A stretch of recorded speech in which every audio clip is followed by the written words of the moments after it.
Assalamualaikum warahmatullahi wabarakatuh. Selamat pagi pemirsa, semoga Anda hari ini dalam keadaan sehat walafiat dan tentu saja tetap istiqomah dalam keimanan dan ketakwaan. Amin ya rabbal alamin. Pemirsa, saat ini saya sedang berada di dalam Masjid Pusdai Jawa Barat. Hari ini KKMT, Kelompok Kerja Majelis Taklim Kota Bandung, mengadakan kegiatan di Masjid Pusdai Jawa Barat ini, yaitu mengadakan pelatihan baca tulis Al-Quran. Dan sekarang yang memberikan materi adalah Bunda Siti Rokayah. Bunda Siti Rokayah ini pencetus atau pembuat buku metode Al-Ghani, metode baca tulis Al-Quran Al-Ghani. Pesertanya dari KKMT ya, Kelompok Kerja Majelis Taklim ini sekota Bandung ya. Artinya ini majelis taklim sekota Bandung ini dihimpun di dalam satu kesatuan namanya Kelompok Kerja Majelis Taklim. Kita lihat liputannya. Sudah ketemu Ibu? Nah, roiba ada di hukum ro nomor 7. Kita belajar baru sampai nomor ya 7, tapi boleh kita ulas sebagai pengenalan. Kelanjutannya nanti kalau ikut pelatihan akan lebih detail lagi gitu ya. Nah, kapan ro itu hukumnya ada dua, tipis dan tebal, tafkhim dan tarkik. Tapi kapan ro itu dibaca tafkhim, kapan dibaca tarkik?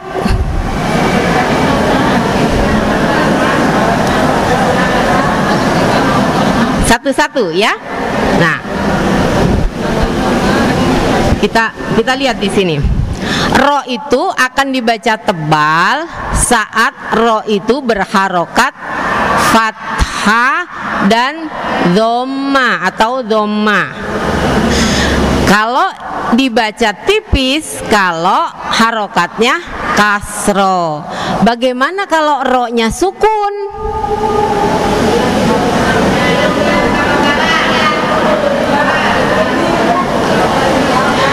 Kalau ro-nya sukun, yang dilihat huruf sebelum ro.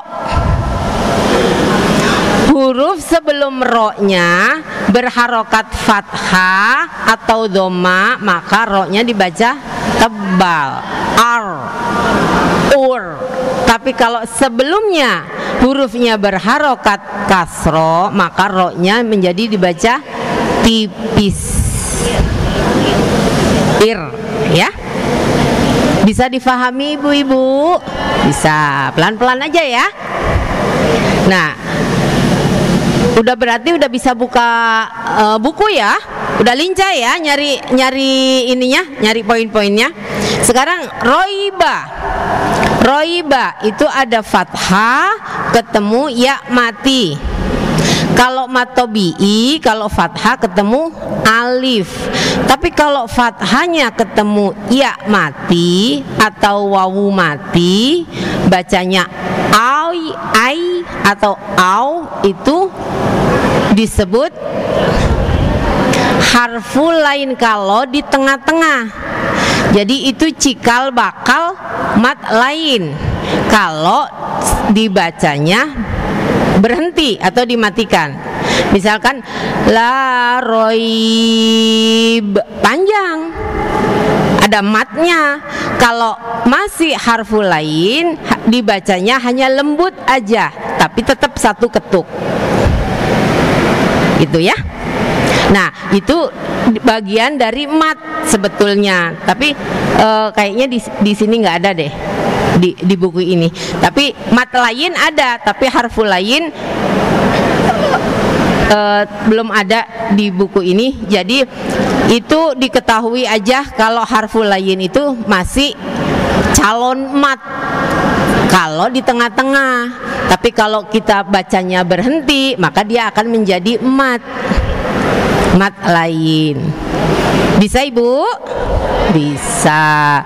La roiba, makanya roiba dibacanya satu ketuk, tapi tetap roiba, lembut, tidak roiba, tidak iya-nya dibunyikan, tidak ya.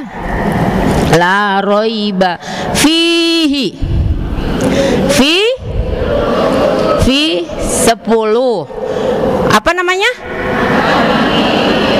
Matobi'i. Karena apa? Kenapa disebut matobi'i? Karena ada kasroh bertemu ya mati. Jadi nomor 10 mat tobi'i, karena kita baru belajarnya mat tobi'i ya, yang di ayat itu baru adanya mat tobi'i. Nanti di belakangnya ada mat yang lain. Ada fihi, ada tanda wakof ya. Ya, yang boleh pilih tanda wakof mu'an nako, boleh pilih salah satu, mau berhenti di fihi, mau berhenti di roib ya. Berarti kalau berhenti di roib menjadi mat lain, bacanya jadi panjang la roib. Tapi kalau berhentinya di fihi la roiba fi, gitu ya, bisa membedakan ya. Oke, terus hudan.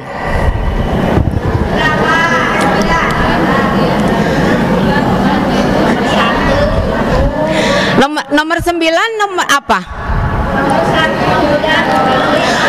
Hudan, yang dilihat tanwinnya dulu ya. Berarti ada hukum tanwin. Hukum tanwin nomor berapa? Nomor 1. Coba dibuka yang hukumnya nomor 1. Udah ketemu? Nah, tanwinnya di situ. Tanwinnya di situ bertemu huruf apa? Huruf lam. Nah, di buku boleh nyontek. Di buku namanya apa? Kan ini ceritanya baru belajar, ya. Idgham bila gunnah, ya. Jadi tanwin menghadapi atau bertemu huruf lam. Jadi huruf lamnya kalau yang belum hafal bisa nyontek di buku, dicari ini termasuk yang mana. Gitu. Mudah kan? Mudah, boleh nyontek, nggak harus langsung hafal namanya semua. Enggak. Ya. Ringan kan? Mudah? Mudah. Barangkali mungkin selama ini belajar tajwidnya tidak berurutan. Sekarang kita urutkan. Gitu. Jadi tanwin nomor 1, kita bahas hukum tanwin dan nun mati, baru masuk ke langkah berikutnya. Itu yang membedakan. Jadi mudah-mudahan jadinya hafal dan bisa terserap sempurna. Kan kalau berdasarkan Al-Quran kan ngacak ya, ada matobi'i, ada itu ngacak kan. Tapi kalau di buku ini teorinya, dan ini buku tertipis yang saya pelajari, yang saya baca untuk buku tajwid. Karena kalau buku-buku yang lain itu ada keterangan, ada tulisan bahasa Indonesianya panjang gitu kan, tebel. Kalau udah tebel suka jadi males. Kalau ini sama Bunda poin-poin. Jadi kita nyarinya gampang karena tulisannya sedikit, langsung di poin-poin, di kotak-kotak gini. Jadi ini sebetulnya rumus. Ya. Jadi udah nggak ada keterangan lagi. Keterangannya diajarkan saat pelatihan. Oke, terus selanjut lil muttaqin. Muttaqin apa? Mat arid disukun. Di sini sudah kenal mat arid, udah kenalan sama mat arid disukun kah? Sudah. Nah, mat itu poin berapa? Poin 10. Coba saya tanya. Saya sering mendapati tahu itu mat arid disukun, tapi saat ditanya apa sih mat arid disukun, pokoknya gitu weh bude. Pokoknya akhir weh gitu. Coba sekarang di sini mah udah pada pinter. Apa itu mat arid disukun?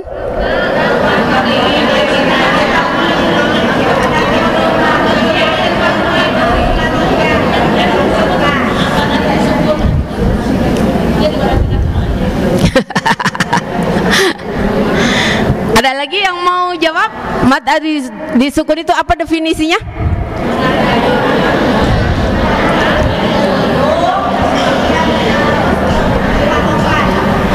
Mat arid disukun adalah mat tobi'i, berarti harus ada mat tobi'inya ya. Mat tobi'i bertemu huruf hidup yang disukunkan bacanya. Kenapa namanya mat arid disukun? Mat itu panjang, arid itu baru, sukun. Maksudnya sukun di huruf yang tadinya hidup, kita yang menyukunkan karena mau berhenti. Asalnya tulisannya kan lil muttaqina, tapi kita sukunkan nunnya. Asalnya nunnya hidup, tapi kita baca mati karena akhir ayat. Itulah yang disebut mat arid disukun. Jadi nanti bisa ya menjelaskan ya ke murid-muridnya. Jangan, ya pokoknya gitu weh, di akhir weh gitu. Saya sering juga mendapati mat arid disukun itu pokoknya akhir ayat. Terus padahal tidak ada matnya. Kalau tidak ada matnya bukan mat arid disukun, namanya juga mat. Berarti harus ada mat tobi'inya.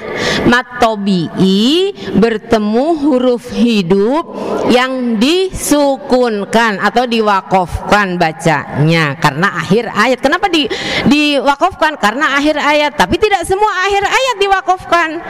Ada saatnya kita kehabisan napas, ya berhenti di tengah-tengah.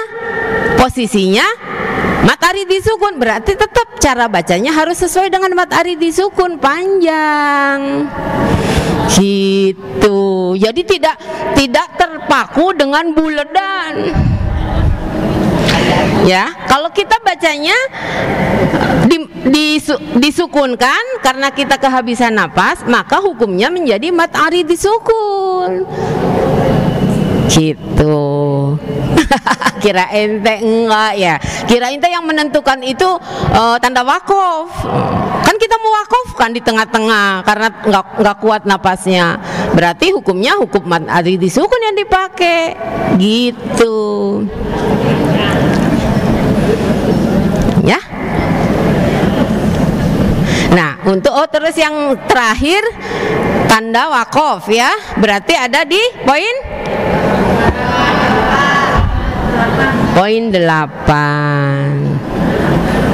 Bagaimana Ibu? Bisa mudah nggak? Bisa difahami nggak penjelasan saya? Bisa sayanya Pak Belit ngomong nah gitu. Bisa? Alhamdulillah. Al-Quran cetakan Indonesia dengan Al-Quran cetakan Madinah itu berbeda tanda wakofnya, bahkan tulisannya juga berbeda. Kenapa? Karena itu sesuai dengan riwayat masing-masing. Terus kenapa kalau misalkan ini dosa enggak kalau yang ini berhenti, yang ini disuruh lurus? Tidak. Jadi tanda baca yang ada di Al-Quran itu untuk menyelamatkan kita supaya tidak berhenti di mana saja yang mengakibatkan pemahaman makna keseluruhan menjadi rancu. Jadi apa dosa? Enggak, tapi itulah adab. Dan ulama juga sesuai dengan riwayatnya. Jadi tidak apa-apa Ibu ya. Ya. Ya. Ya, itu sebabnya kalau tadarus, kalau belajar di satu komunitas, kalau menggunakan Quran cetakan Madinah semua. Kalau menggunakan Al-Quran cetakan Indonesia semua. Gitu. Jadi biar tidak itu berhentinya, yang satu lurus, yang satu berhenti, nanti jadi pahareng-hareng. Berhenti itu ada yang harus berhenti. Yang ini nggak ada di Quran aku, jadi terganggu jadinya ya. Ya, gitu. Tapi untuk diketahui bahwa tanda wakaf itu ya, tanda wakaf itu sesuai dengan riwayatnya. Jadi Al-Quran itu ada beberapa riwayat cara membacanya. Jadi tidak masalah gitu ya. Kalau supaya aman, kalau mau tadarus dengan kelompok kecil, ya sebaiknya Al-Qurannya sama, biar itu kan kalau bareng-bareng juga tarik napasnya kan ya. Kalau ini tarik napas di sini mau berhenti di sini karena ngerasa ada tanda wakof, yang lain belum, jadi terus panjang, ulang lagi gitu ya, gitu. Ada yang lagi? Boleh.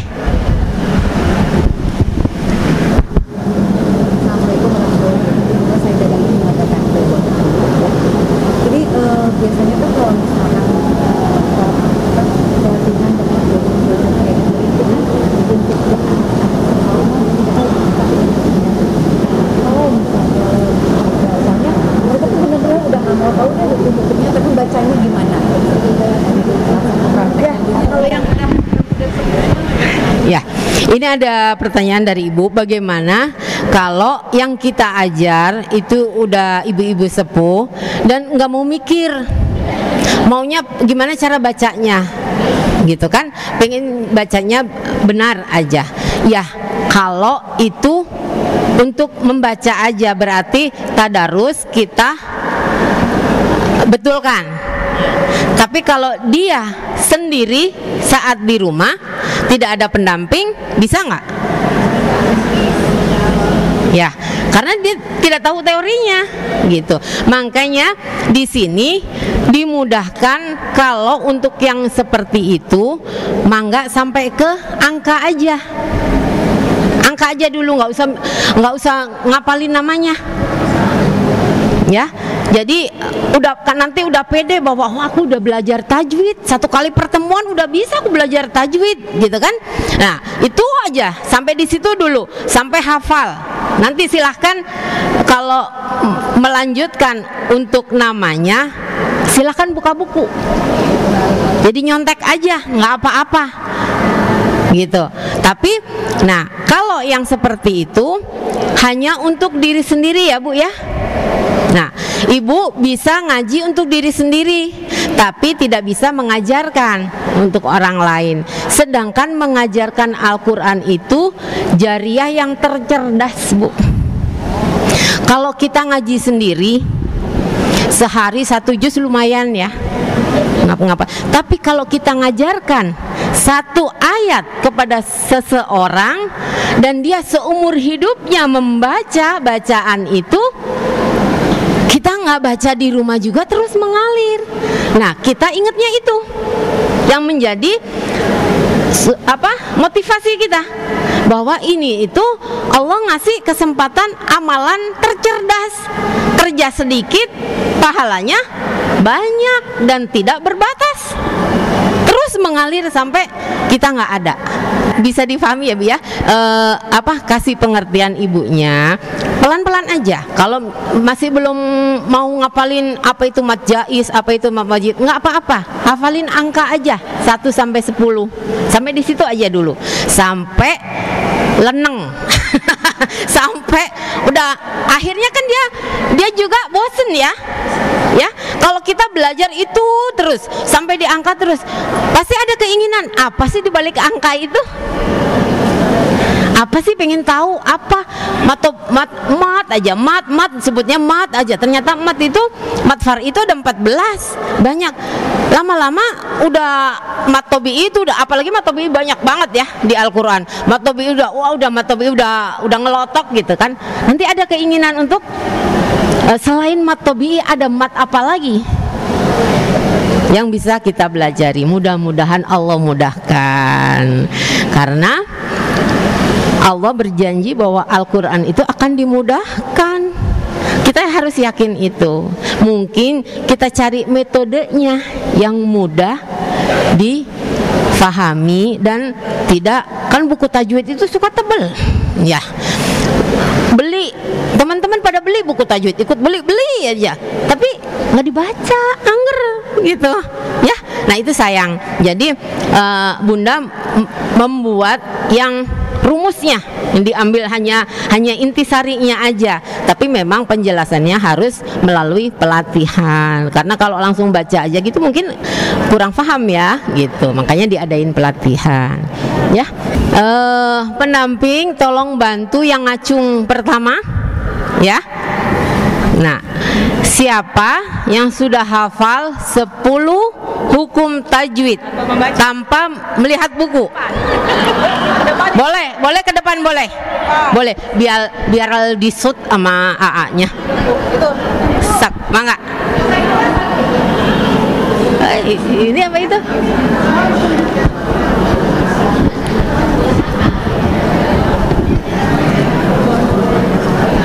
Tersusun ya. Iya, harus. Kan nanti nomornya kan yang diajarkan. Jangan random, jangan. Poin yang pertama, hukum nun mati atau tanwin. Yang kedua, gunah. Yang ketiga, hukum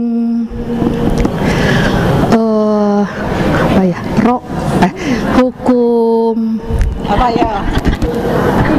ke-10 dulu. Yang ke-10 hukum mad. Yang ketiga hukum alif lam. Yang keempat hafalnya yang ke-7 dulu hukum ro. Hukum ro yang ke-7.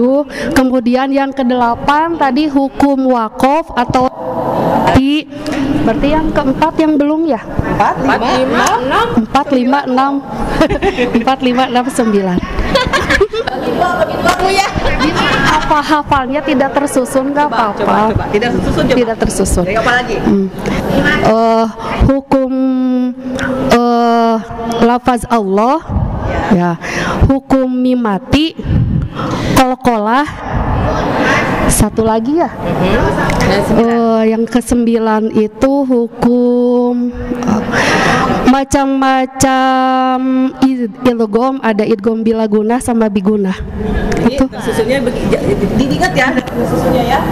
Hukum mati atau tanwin, hukum gunah atau dengung, hukum alif lam, hukum mimati, hukum qalqalah, hukum lafaz Allah, hukum ro, hukum waqaf, hukum macam-macam idgham dan mat. Itu mudah. Ya. barusan Iya. Alhamdulillah.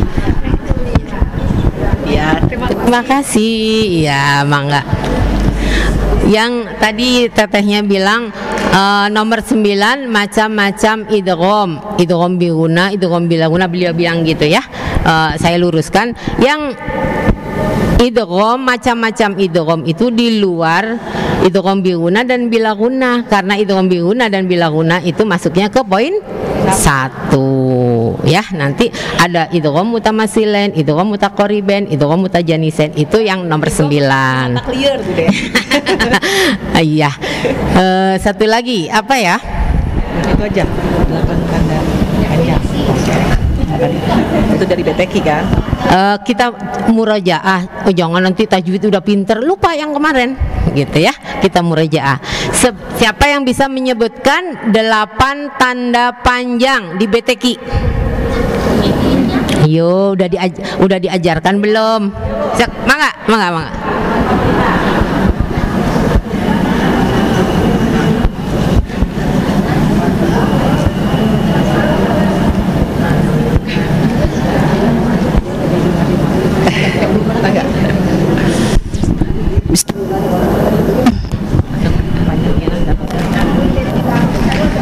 Ngawacu. Iya, ngawacu. Berarti ngawacu. Soalnya pasti caringin dibagi eta. 8 tanda panjang ya. Yang ke-1 fathah bertemu alif. Yang kedua kasroh bertemu ia sukun. Yang ketiga dhammah ketemu waw sukun. Fathah berdiri, kasroh berdiri, dhammah terbalik, alis tebal, alis tipis. Kalau itu yang tadi yang 6 tadi dibaca berapa harokat Bu? Yang mana? Yang 6 itu dibaca berapa harokat? Ada yang 2, ada yang 5, ada yang 6. 5 yang mana Bu? 5 yang yang tipis ya. Kalau 6 yang tebal. Tepuk tangan Ibu. Hatur nuhun hapunten. Iya. Alhamdulillah ya. Kalau mengajar otomatis sering disebut dan hafal. Sampai di sini gimana ibu-ibu?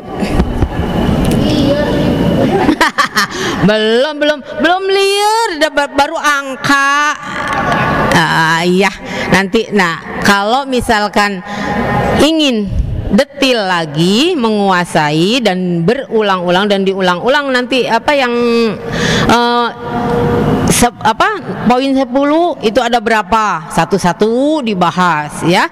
Itu ya mungkin harus pelatihan berikutnya ya Bu ya. Kan kita juga nggak mungkin segitu banyak diberikan saat ini sekaligus, nanti ibunya olap ya, nanti pulang dari sini pusing, saya tanggung jawab.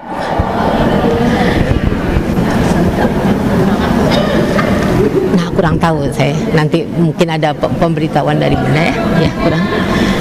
Ya, boleh satu lagi ya, ini waktunya udah mangga.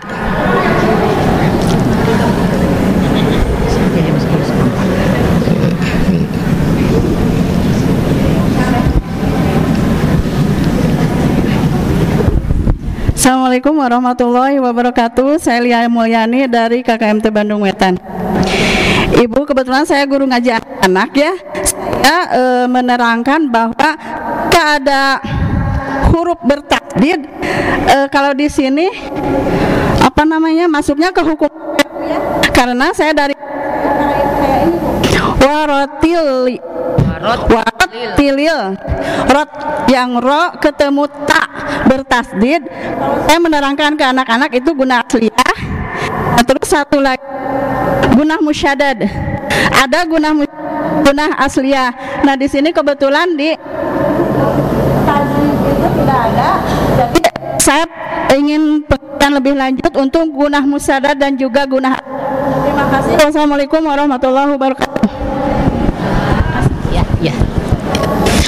Guna musyaddah itu adalah yang terjadi karena ada nun atau mim bertasdid. Nah, kalau guna yang satu lagi itu berarti selain itu, tapi tidak ada hukum tajwidnya. Kalau guna harus dibaca dengung. Bagaimana cara membaca dengung? Ditahan 2 ketuk, ketukan ketiga disebut hurufnya, jadi keluarlah dengung dari hidung.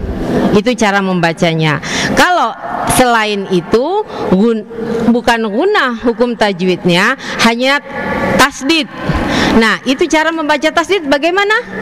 Ditekan, atau kalau bahasa ininya itu ada naber, ada hentakan. Warot tilil, karena tasdid itu berasal dari 2 huruf yang sama, yang satu mati, yang satu hidup. Jadi digabung hurufnya menjadi tasdid. Ya, jadi cara bacanya ditekan, ada naber, ada hentakan.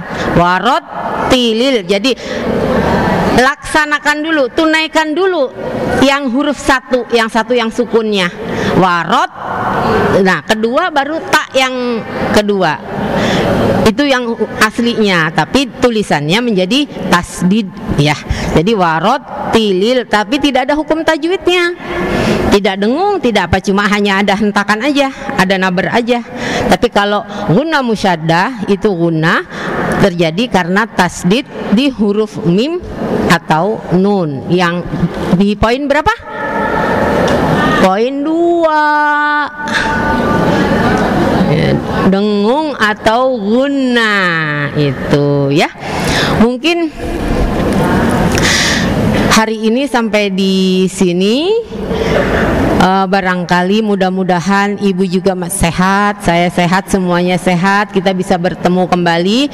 Kalau untuk mengkaji Al-Quran tidak ada batasnya Bu ya, tidak ada batas usia, tidak ada batas waktu, harus tetap. Semakin kita mengkaji Al-Quran itu rasanya semakin kita banyak tidak taunya.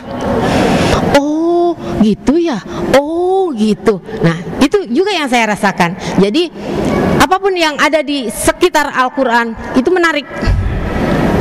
Semakin kita tahu, semakin kita faham, semakin kita terkagum-kagum dengan Al-Quran. Pantas Al-Quran menjadi mukjizat. semakin kita cinta, mudah-mudahan dengan kita cinta Al-Quran, Allah juga cinta kepada kita. Kalau sudah Allah cinta kepada kita, semuanya beres.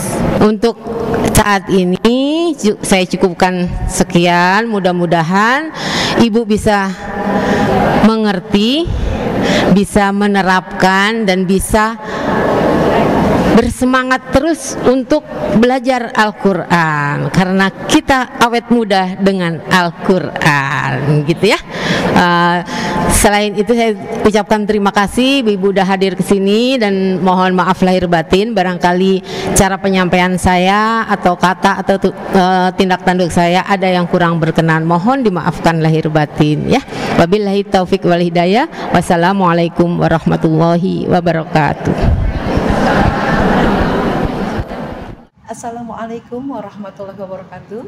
Alhamdulillah pada hari Kamis ini kita bersama hadir di sini untuk hadir mengikuti pelatihan tajwid metode Al-Ghani, yang insya Allah dengan metode Al-Ghani ini kita semuanya yang sedang belajar hukum tajwid akan bisa merasakan begitu mudahnya belajar tajwid yang selama ini dirasa sulit.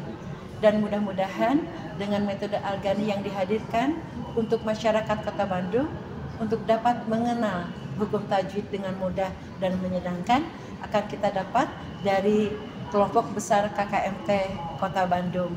Mudah-mudahan ilmu yang diberikan akan sangat bermanfaat untuk kita semuanya sebagai bekal dunia akhirat kita. Amin ya rabbal alamin. Assalamualaikum warahmatullahi wabarakatuh. Bersama Siti Rokayah Ghani di Masjid Usda'i, Jawa Barat.